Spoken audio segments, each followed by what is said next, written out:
Based on Daniel 6, something encouraging I'd like to say is, just because you don't fit in, it does not mean you're not favored.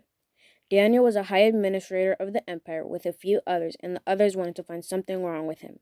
Daniel did everything exceptionally, and it made them jealous because the king favored him.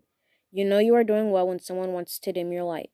Don't let them. You will stick out when you follow after God and excel. But because they couldn't find anything wrong, they made a law knowing Daniel would break it.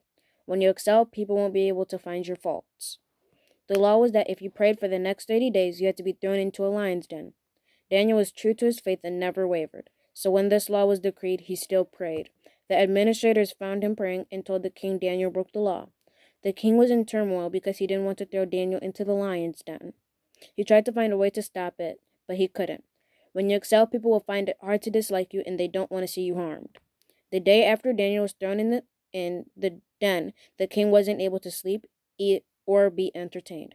Because God didn't see that Daniel did anything wrong, he sent an angel to save him. The next day, the king went to check on Daniel and saw that he was saved. Because the men accused Daniel of a false crime, the king sent the administrators and their families into the den to be killed. This shows when you work for the Lord and people try to dim your light, God will handle them and their families. Another thing is their family did nothing wrong, but because they were associated with the men, they were also killed. So I say all that to say, when you do right by God, you will be saved and favored.